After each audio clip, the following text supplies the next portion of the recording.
Halo, teman-teman dengar nggak? Dengar.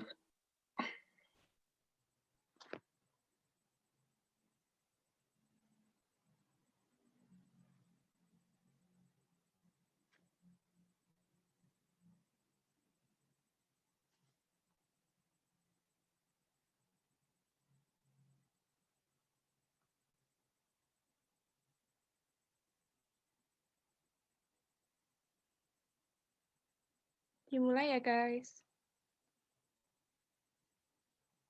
Assalamualaikum warahmatullahi wabarakatuh. Waalaikumsalam warahmatullahi wabarakatuh.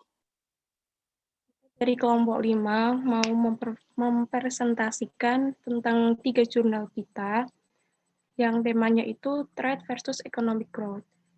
Saya sendiri, Brenda Anissa Finuri, dan 2 teman saya, ada Gabriel Ivo sama Silvina. Pada jurnal pertama akan disampaikan sama Gabriel. Gabriel, silahkan.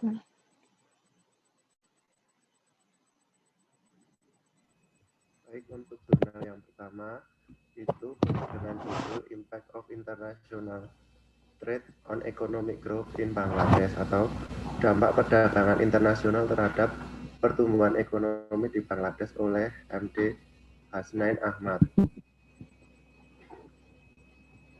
Abstraknya, perdagangan internasional sangat penting untuk perkembangan negara manapun karena pada saat globalisasi suatu negara dapat dengan mudah membeli atau menjual produk ke negara lain. Tujuan dari penelitian ini adalah untuk mengetahui pengaruh perdagangan internasional terhadap pertumbuhan ekonomi di Bangladesh dan hubungan antara perdagangan internasional dan pertumbuhan ekonomi di Bangladesh. Studi ini menganalisis pencapaian perekonomian ditinjau dari variabel penting seperti ekspor dan impor yang secara bersama-sama membentuk komponen perdagangan internasional dan pertumbuhan ekonomi ditentukan oleh PDB. Penelitian ini menggunakan model Pearson correlation dan regresi berganda untuk temuan empiris. Data sekunder digunakan untuk menunjang penelitian ini dan data yang diperlukan dikumpulkan dari Biro Statistik Bangladesh dan dari situs web ekonomi perdagangan.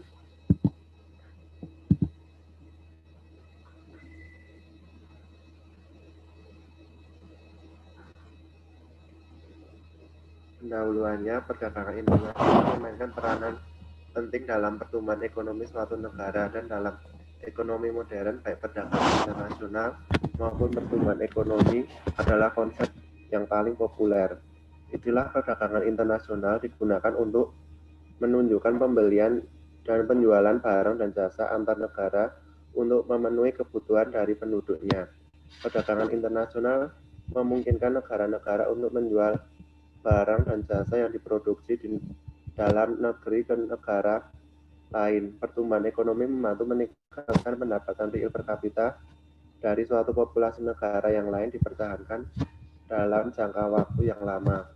Perdagangan internasional dalam beberapa dekade terakhir mengalami pertumbuhan yang cukup besar dan terbukti bahwa sebagian besar perdagangan yang dilakukan di daerah ini atau di Bangladesh terkait dengan sistem moneter dan keuangan dan banyak bank dan lembaga keuangan yang membiayai pertukaran barang dan jasa. Untuk tinjauan pustaka, dalam penelitian ini membahas dampak perdagangan internasional terhadap pertumbuhan ekonomi suatu negara. Semua studi tersebut menunjukkan bahwa perdagangan internasional yaitu ekspor dan impor memiliki pengaruh positif yang signifikan secara statistik terhadap pertumbuhan ekonomi PDB. Salah satunya, sebuah penelitian menemukan bahwa pemerintah memperoleh pendapatan melalui kegiatan perdagangan internasional. Perdagangan internasional sebagai faktor utama keterbukaan telah memberi dampak yang semakin signifikan terhadap pertumbuhan ekonomi. Lalu tujuan penelitiannya untuk mengetahui dampak perdagangan internasional terhadap pertumbuhan ekonomi di Bangladesh, untuk menentukan hubungan antara perdagangan internasional dan pertumbuhan ekonomi di Bangladesh. pembahasan. Untuk ekspor itu mengacu pada pengiriman barang dan jasa yang diproduksi di suatu negara ke negara lain untuk memenuhi kebutuhannya. Ini menunjukkan barang dan jasa yang diproduksi di suatu negara dan dibeli oleh warga negara lain untuk memuaskan keinginan negara tersebut. Total ekspor barang dan jasa di Bangladesh dari tahun 2018 ke 17 sebagai berikut. Nah, ini untuk ekspor di negara Bangladesh cenderung mengalami kenaikan.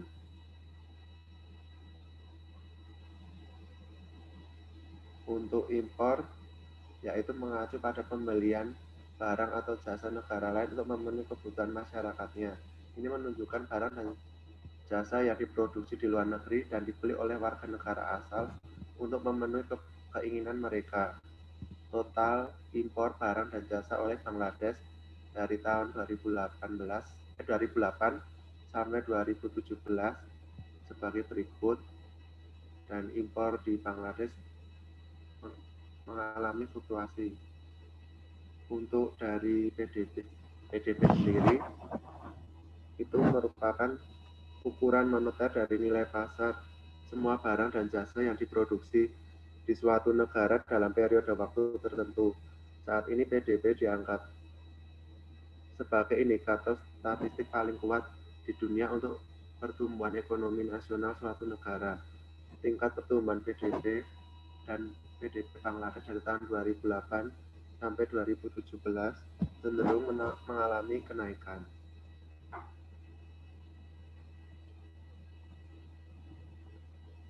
Untuk metode penelitian pada paper ini menggunakan desain penelitian kausal berkaitan dengan hubungan sebab akibat. Lalu ada penelitian kausal berguna dalam penelitian ini karena memungkinkan peneliti untuk menguji pengaruh variabel dependen dari variabel independen. Variabel terikat adalah PDB, pertumbuhan ekonomi, dan variabel bebas adalah ekspor dan impor perdagangan internasional pada negara Bangladesh. Untuk sumber datanya, data sekunder dari Bangladesh Biro Statistik dan dari situs web ekonomi perdagangan. Untuk analisisnya menggunakan metode analisis data yang digunakan didasarkan pada analisis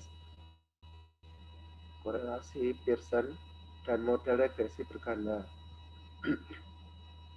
Model regresi berganda digunakan karena memungkinkan prediksi suatu variabel berdasarkan variabel lainnya dengan rumus sebagai berikut. Untuk Y merupakan variabel dependen dan X1 min N merupakan variabel independen, dan hipotesisnya yaitu HO ekspor memiliki dampak positif yang signifikan terhadap PDB atau pertumbuhan ekonomi, dan yang kedua impor memiliki pengaruh positif yang signifikan terhadap PDB. Untuk korelasinya menggunakan dapat dilihat dari hitungan tersebut dan dapat ditarik kesimpulan bahwa ekspor dan impor berkorelasi positif kuat dengan PDB atau pertumbuhan ekonomi. Lalu untuk analisis regresinya dari tabel tersebut, semua hipotesis tersebut diterima sehingga analisis penelitian ini menunjukkan bahwa ekspor dan impor berdampak positif terhadap PDB. Lalu kesimpulan dari jurnal yang pertama, untuk kemajuan negara manapun, perdagangan internasional sangat penting karena suatu negara tidak dapat menghasilkan sendiri di setiap sektor produksi barang dan jasa secara efisien dan efektif. Itulah sebabnya perdagangan internasional terjadi antar dua negara untuk mengatasi ini. Bangladesh juga seperti negara lain yang terkait dengan perdagangan internasional, yaitu ekspor dan impor. Pertumbuhan ekonomi Bangladesh diukur dengan PDB Bangladesh.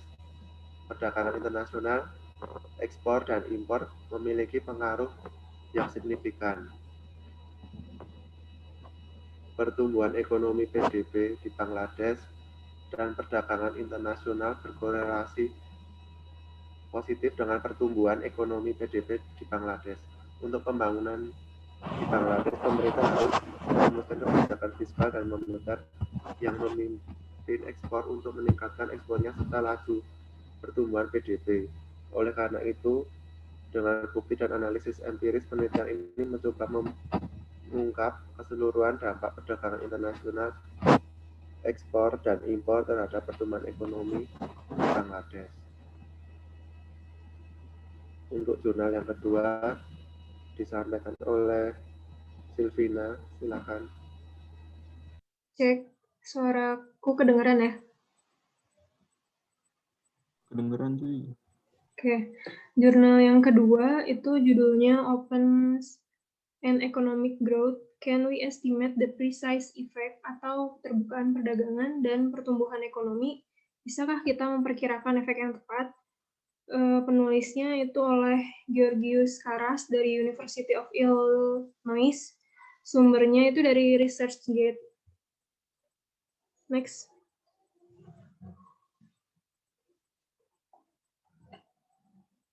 Yang pertama, abstrak. Dari berbagai model teoritis memprediksi bahwa keterbukaan terhadap perdagangan internasional mempercepat produktivitas dan mendorong ekonomi pertumbuhan. Namun, bukti empirisnya memberikan hasil yang beragam. Jurnal ini menyelidiki masalah tersebut dengan menggunakan dua set data panel. Data yang pertama dari 56 negara yang mencakup periode 1951 sampai 1998, dan data kedua dari 105 negara selama 1960 sampai 1997. Hasil penelitian menunjukkan bahwa pengaruh keterbukaan perdagangan terhadap ekonomi pertumbuhan bersifat positif, permanen, secara statistik signifikan, dan memiliki ukuran yang bermakna secara ekonomi.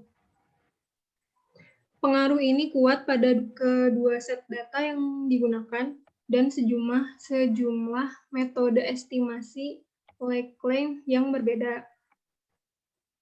Secara khusus, ditunjukkan bahwa peningkatan perdagangan ekspor ditambah impor sebagai bagian dari PDB sebesar 10% secara permanen meningkatkan tingkat pertumbuhan real PDB per kapita sebesar 0,25 hingga 0,3%. Next. Pendahuluan, peningkatan keterbukaan terhadap perdagangan internasional adalah salah satu aspek dan ciri khas globalisasi yang paling jelas. Oleh karena itu, setiap upaya untuk menilai efek globalisasi terhadap pertumbuhan ekonomi, pembangunan, dan konvergensi tingkat pendapatan antar negara harus mempertimbangkan efek perdagangan keterbukaan. Hal tersebut telah menarik banyak perhatian, sehingga terdapat perbedaan baik dari sudut pandang teoritis maupun empiris. Secara teoritis, menyatakan ada keraguan bahwa jangka panjang pertumbuhan ekonomi harus dipengaruhi secara positif oleh keterbukaan.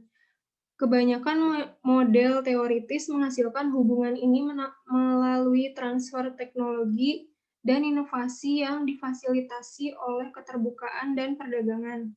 Semakin terbuka perekonomian, semakin mudah untuk mengimpor dan mengadopsi inovasi teknologi dari negara mitra dagang yang berproduktivitas lebih tinggi. Dan dengan demikian, semakin tinggi tingkat pertumbuhan. Secara empiris, upaya mengidentifikasi dan mengukur efek keterbukaan terhadap pertumbuhan memiliki hasil yang beragam, karena sebagian penelitian mengandalkan data cross-seksional dan mengabaikan sebab akibat terbalik dan endogenitas keterbukaan. Sebuah regresi sederhana cross-seksional atas pendapatan dan perdagangan dan variabel lain menghasilkan besar dan sangat signifikan secara statistik koefisien perdagangan. Namun, ketika regresi yang sama diestimasi dengan variabel instrumen untuk mengatasi masalah endogenitas, signifikan secara statistik dari koefisien perdagangan menghilang. Maka, meskipun penggunaan instrumental variabel sangat membantu dalam menangani endogenitas, masalah yang berkaitan dengan kausalitas cukup teratasi dan akan membutuhkan deret waktu analisis untuk ditangani secara memadai. Next.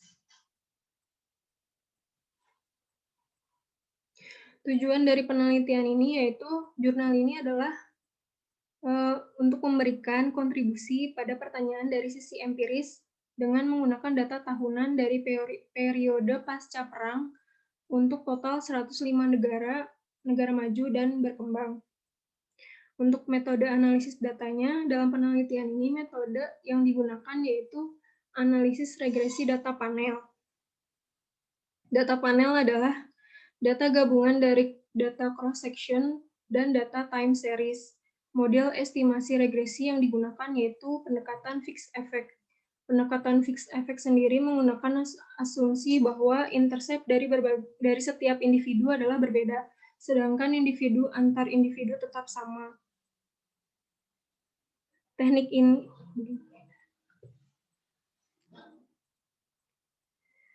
ini menggunakan variabel dummy untuk menangkap adanya perbedaan intercept antar individu. Next. Sumber dan definisi data. Seluruh data diperoleh dari Penn Word Table atau PWT Mark 6.0. Variable dependent atau Y diwakili oleh pertumbuhan PDB real per kapita dalam dolar konstan. Variable independent diwakili oleh keterbukaan yang mengatur total perdagangan, yaitu jumlah ekspor dan impor, sebagai bagian dari fungsi PDB agregat. Jurnal ini menggunakan dua set data panel, yaitu kumpulan data 1 terdiri dari 56 negara yang mencakup periode 1951 sampai 1998, mewakili negara maju maupun berkembang. Dan kumpulan data 2 terdiri dari 105 negara selama 1960 sampai 1997. Pertimbangan antara kedua kumpulan data yaitu kumpulan data 1 mencakup periode yang lebih lama 10 tahun. Tetapi kumpulan data 2 berisi hampir 2 kali jumlah negara pada data 1, termasuk lebih banyak negara berkembang.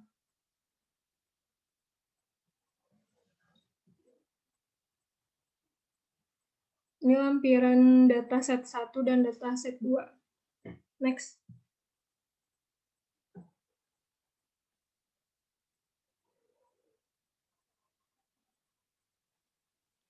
Pembahasan. Untuk mengetahui bagaimana efek jangka panjang keterbukaan pada pertumbuhan, penulis menggunakan dua model analisis, yaitu model benchmark dan model two-edition robustness extension. Untuk yang pertama, model benchmark, model ini akan menyelidiki apakah perubahan dalam keterbukaan memiliki pengaruh secara permanen terhadap laju pertumbuhan ekonomi dengan memperkirakan dinamika model time series. Dengan menggunakan estimasi regresi data panel seperti yang ditunjukkan oleh persamaan 1 di bawah, di mana I itu negara dan T itu tahun. Pada tabel 1 ditunjukkan data hasil uji data panel. Kolom data set 1 menggunakan P sama dengan 1 atau spesifikasi P sama dengan 2. Estimasi B sama dengan 0,028 menyiratkan bahwa efek pertumbuhan keterbukaan luar biasa, yaitu peningkatan perdagangan ekspor ditambah impor sebagai bagian dari PDB sebesar 10%, menghasilkan peningkatan permanen dalam tingkat pertumbuhan real sekitar 0,028%.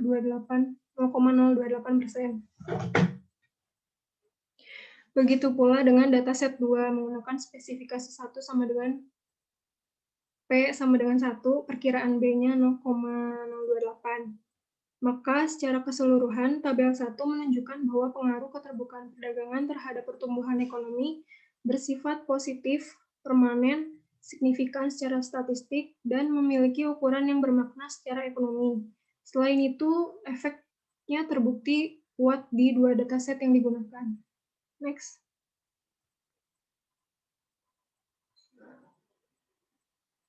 Untuk model yang kedua yaitu model two edition robustness extension seperti yang ditunjukkan oleh Evans pada tahun 1997 dalam studinya tentang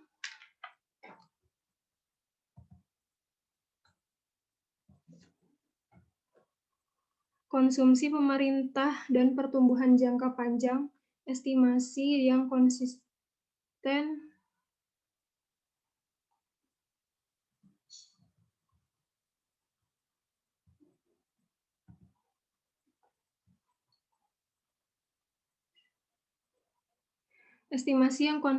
seperti persamaan 1 mungkin tidak mudah jika pertumbuhan dan keterbukaan adalah proses 1 atau persamaan 1 penaksiran OLS dari B superkonsisten.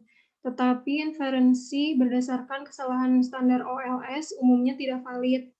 Hamilton pada tahun 1994 membuktikan bahwa masalah ini dapat ditangani dengan memasukkan n-lead, lead, and lag dari variabel sisi kanan yang berbeda, di mana n cukup besar untuk korelasi antara UIT dan delta open ITS, menjadi 0 untuk S lebih besar dari N.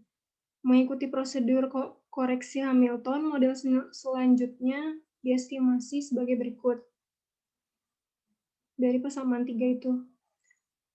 Atau seperti yang dikemukakan oleh Evans, estimasi C sama dengan S dapat mengubah persamaan 2. Next.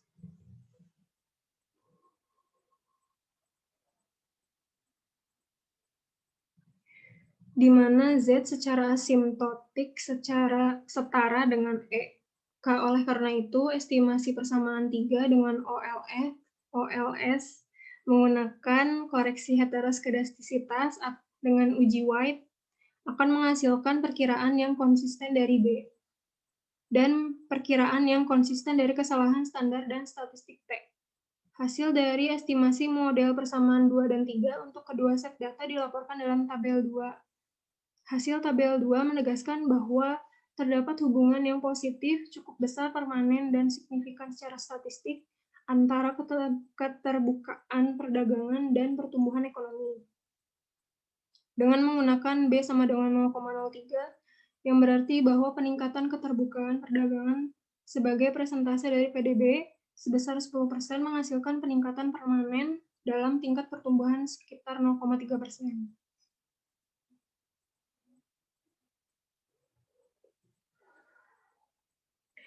Pemeriksaan ketahanan kedua yang dipertimbangkan dalam penelitian ini melibatkan kemungkinan bahwa hasil yang diperoleh sejauh ini bias karena determinan kondisi mapan lainnya telah dihilangkan dari estimasi regresi. Misalnya, keterbukaan perdagangan tidak mempengaruhi pertumbuhan ekonomi secara langsung, melainkan melalui beberapa variabel lain, seperti investasi. Jika demikian, mengabaikan investasi dapat menghasilkan perkiraan hubungan positif antara keterbukaan dan pertumbuhan, tetapi adanya kesalahan spesifikasi. Untuk mengatasi masalah tersebut, investasi harus dimasukkan dalam regresi untuk menguji apakah keterbukaan memiliki efek pertumbuhan, bahkan ketika ada pengaruh kendali dari investasi. Penulis mempertimbangkan 3 variabel yang diperkirakan memiliki efek kondisi mapan oleh model pertumbuhan neoklasik standar, yaitu investasi,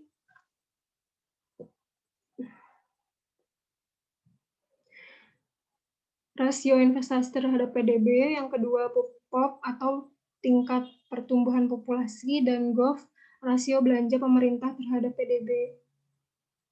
Next.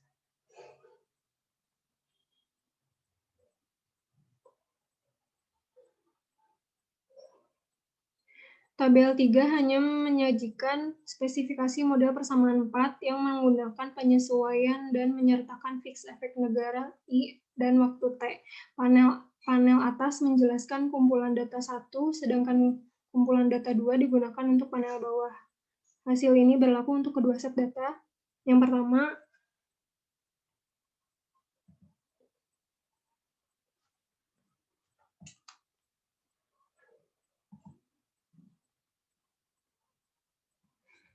BINF investasi, estimasi efek pertumbuhan dari rasio investasi adalah positif dan sangat signifikan secara statistik, konsisten dengan prediksi teoritis bahwa tingkat investasi yang lebih tinggi akan meningkatkan kondisi mapan perekonomian. Yang kedua, BPOP.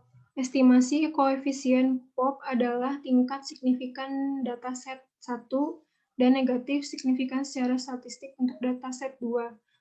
Sesuai dengan prediksi model neoklasik bahwa tingkat pertumbuhan penduduk yang lebih tinggi mengarah ke kondisi mapan yang lebih rendah. Penjelasan yang paling mungkin untuk kondisi ini yaitu kumpulan data 2 yang digunakan adalah kumpulan data yang mencakup sebagian besar negara berkembang dengan rentang pertumbuhan populasi yang lebih besar. Dan dengan demikian, secara signifikan lebih besar kekuatan identifikasi yang sehubungan dengan efeknya pada variabel tersebut. Yang ketiga, BGOV, koefisien ukuran pemerintah. Tidak secara pasti atau dengan satu pengecualian, secara statistik signifikan diperkirakan menunjukkan bahwa ukuran pemerintahan yang lebih tinggi memiliki efek ambigu pada kondisi mapan. Hal ini tidak mengherankan atau bahkan mengecewakan karena kondisi efek teoritis kondisi mapan pemerintah ambigu, karena inefisiensi dan distorsi perpajakan mungkin atau mungkin tidak lebih besar daripada produktivitas kegiatan pemerintah. Estimasi yang paling penting dalam penelitian ini adalah perkiraan B-open atau keterbukaan di kolom terakhir tabel 3. Hasil ini tidak hanya positif dan signifikan secara statistik, tetapi juga sangat sedikit berbeda dari yang dilaporkan oleh tabel 1 dan 2. Sekali lagi, ukuran dan signifikansi statistiknya cenderung menurun dan bertambahnya kelambatan, tetapi perkiraannya bahkan serupa untuk kedua kumpulan data tersebut. Oleh karena itu, mengendalikan kondisi mapan, tambahan determinan tidak mengubah untuk ukuran maupun signifikansi statistik dari efek pertumbuhan keterbukaan terhadap perdagangan. Next.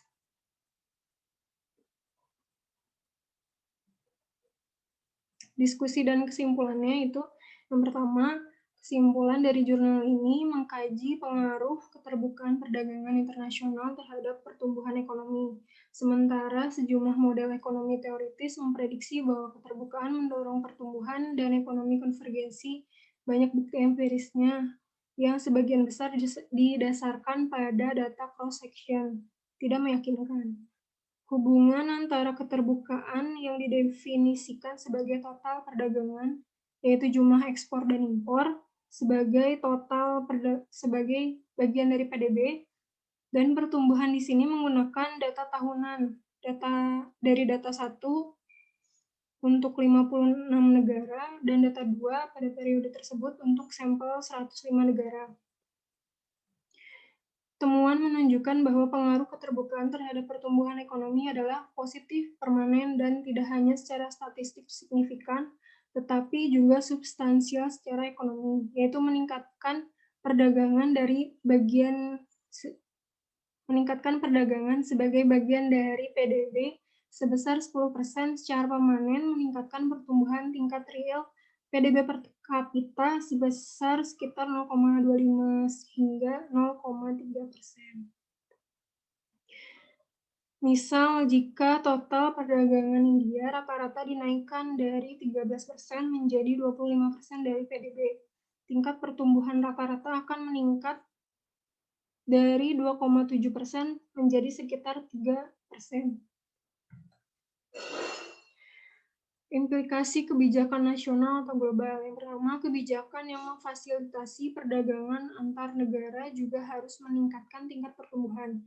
Keberhasilan dari perputaran perdagangan yang menambah berbagai bentuk perlindungan hingga bilateral atau perjanjian multilateral seperti NAFTA yang membongkar hambatan perdagangan hingga liberalisasi perdagangan yang merupakan salah satu ciri globalisasi. Pengaruhnya terhadap pertumbuhan positif dan cukup besar. Yang kedua, kita harus mengharapkan negara berkembang mendapatkan keuntungan lebih dari peningkatan keterbukaan daripada negara maju, karena pemahaman teoritis kita tentang mekanisme perdagangan, di mana perdagangan menunjukkan pertumbuhan jangka panjang menekankan pada transfer teknologi dari negara maju ke negara berkembang.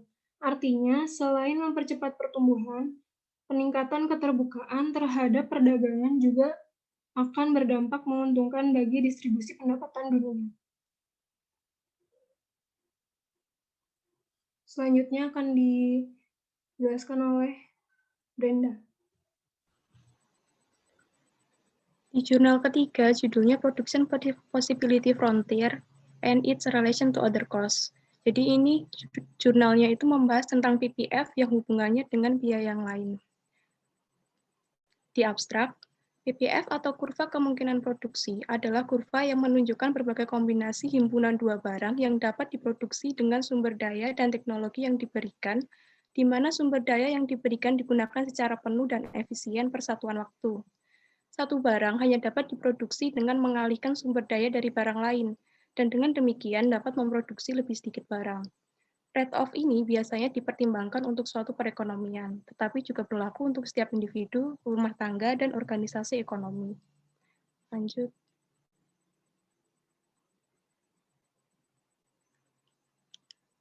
Kurva PPF menunjukkan tingkat produksi maksimum yang mungkin dari satu komoditas untuk setiap tingkat produksi tertentu yang lain, dengan mempertimbangkan keadaan teknologi yang ada.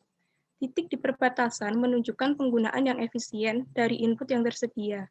Titik di bawah kurva menunjukkan inefisiensi, dan titik di luar kurva menunjukkan ketidakmungkinan. PPF biasanya digambarkan menggembung ke atas atau keluar dari asalnya. Maksudnya itu cekung jika dilihat dari asal. Tetapi PPF dapat direpresentasikan menggembung ke bawah atau ke dalam atau linier, tergantung pada sejumlah asumsi. PPF menggambarkan beberapa konsep ekonomi, seperti kelangkaan sumber daya, masalah ekonomi mendasar yang dihadapi oleh semua masyarakat, biaya peluang, efisiensi produk, efisiensi alokasi, dan skala ekonomi. Lanjut. Tujuan dari penelitian ini adalah untuk mengetahui hubungan antara PPF dan biaya yang lain pada diagram kotak produksi milik Edgeworth.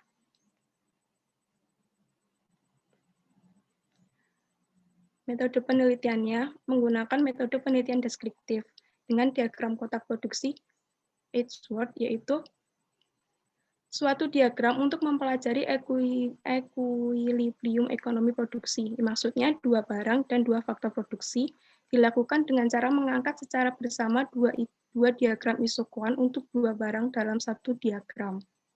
Sumber datanya dengan mengadopsi senjata dan mentega sebagai sumbu kurva kemungkinan produksi. Karena senjata merupakan kategori umum untuk barang modal dan mentega merupakan kategori umum untuk barang konsumsi. Hasil pembahasan, ini PPF yang berkaitan dengan efisiensi. PPF biasanya mengambil bentuk kurva yang diilustrasikan di atas kurva. Perekonomian yang beroperasi dengan PPF dikatakan efisien.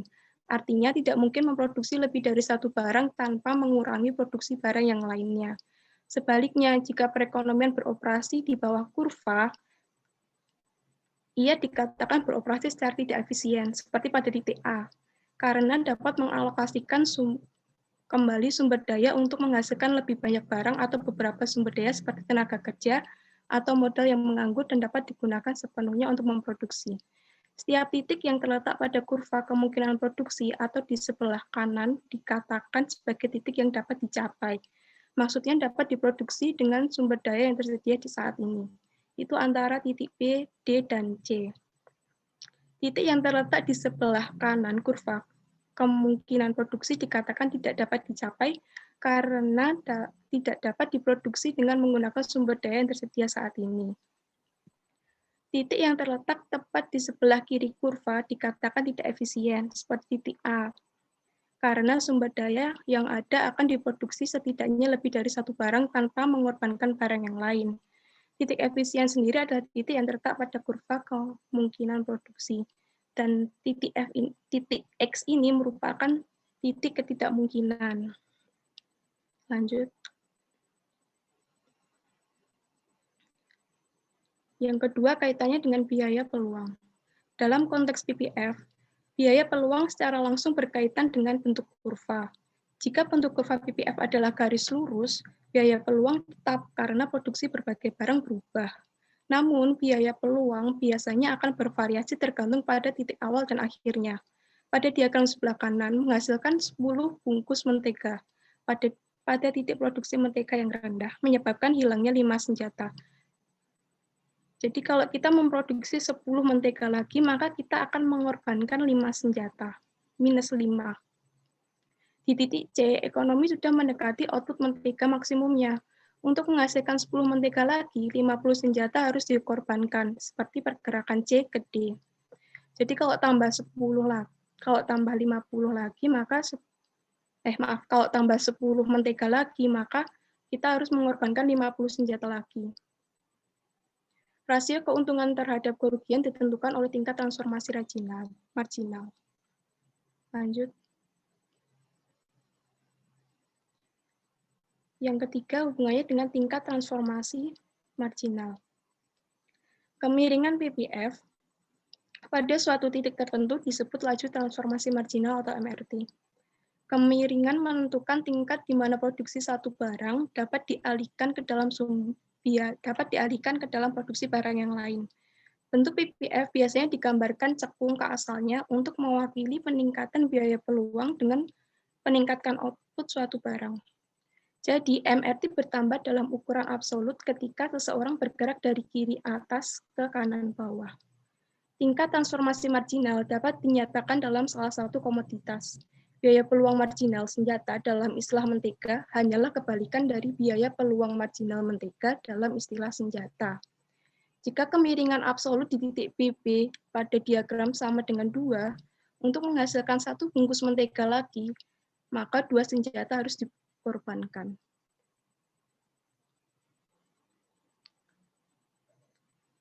Yang terakhir, dengan aplikasi yang lain seperti contohnya pada mikroekonomi.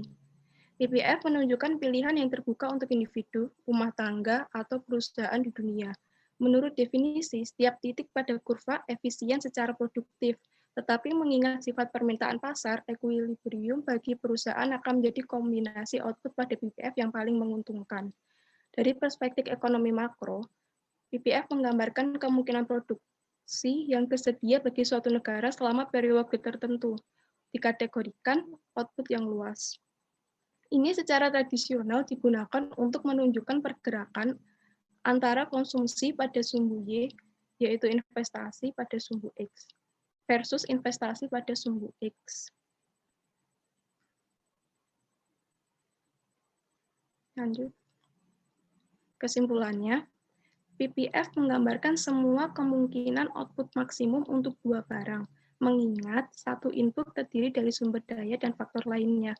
PPF juga berasumsi bahwa semua input digunakan secara efisien.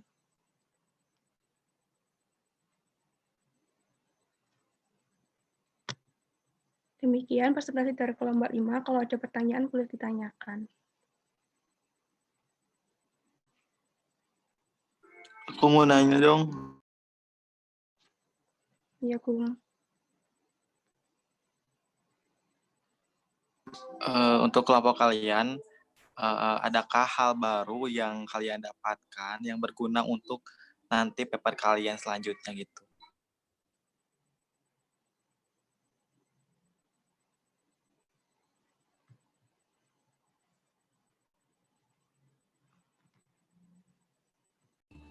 Baik, terima kasih pertanyaan dari saudara Gilang. Untuk teman-teman yang lain mungkin ada pertanyaan.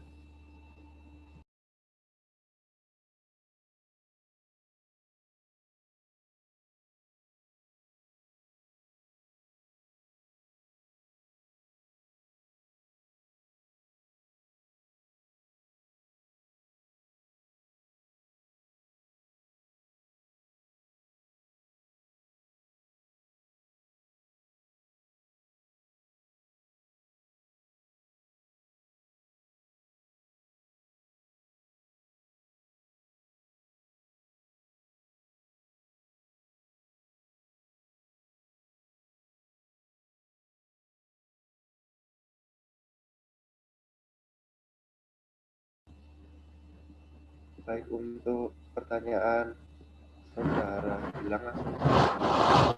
Jadi menurut kelompok kami kan, materi dari kelompok kami kan trade versus economic growth. Nah, itu nanti dari jurnal yang telah kami paparkan, rencana kami ingin membuat tentang seperti dampak perdagangan internasional terhadap perekonomian suatu negara dari ditinjau dari segi makroekonominya. Jadi nanti bisa seperti buat riset gap, buat paper kelompok kami untuk nanti seperti yang jurnal yang pertama itu kan fokus satu negara, yaitu tentang dampak perdagangan internasional terhadap pertumbuhan ekonomi. Lalu nanti bisa dikaitkan dengan apa namanya,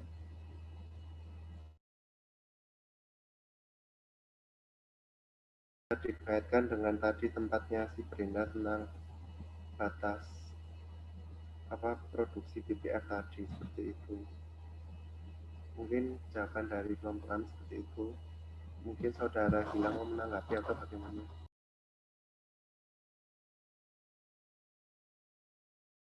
Berarti jadi rencana dulunya tuh kayak misalnya pengaruh ekspor impor terhadap pertumbuhan ekonomi gitu. Terus dihubungkan dengan tadi yang kurva PPF. Ya, kasarannya seperti itu. Oh ya, ya. Oke.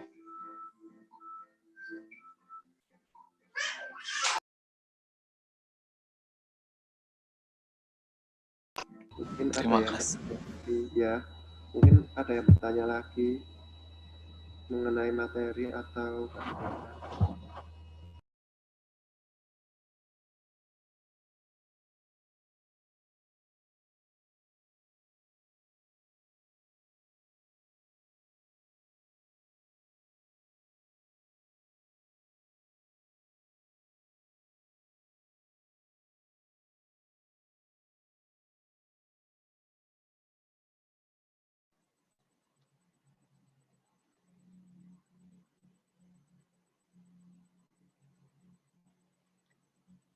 Kayaknya udah nggak ada yang tanya ya, teman-teman.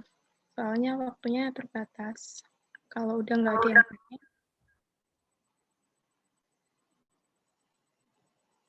ada yang tanya, kita tutup.